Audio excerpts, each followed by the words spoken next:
जाऊन आज जो काय फाटी आहे ना हां त्याच्यामुळे आहे शेतकऱ्याच्या इजा आहे का नाही जागा हां त्या बंगले फाटी नाही त्यांचं राहते उत्साह आहे तरी बंद केली अन्नाचे चावरांचे हो ऐको ना वो मुंह पर मिनटं वाढते हां हा खनाय दरगाह नाही दिले मा साहेबांपैकी गडू पैसा जमा झाला जा भजन प्रोग्रामची दरगाह ते दावताजी हा दरगाह उठसाची उर्सजी पायी जाता अतिशय सदावे शब्दांनी बासावे हजताती मोठे कदे आजाचा हजताती मोठे कदे त्यांनी बंदशी हरशायचे वो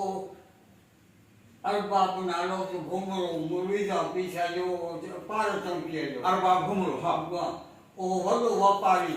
उन्हीं जो वड्डा हंड से काम थे कोन पर आने को चपुचो जो सौ मारू गणी ही किया दियो ओ लाल बसकु नालो से पांचो संग दिया मंगणे जो जागरस मंगणे जो हां हां उन्हीं जो जब पांची दो थी उन्हीं जो अब्दुलो पांचो वडो एनो जे कंट्रोलर थे यानी वाको ऊपर उंगो जी इज्जत करो और फूड कंट्रोलर जी को आता तुम्हारा माना किल्लती को हां जरे खंड जो 100 रुपए मिलदी राशन दे हां उन्हीं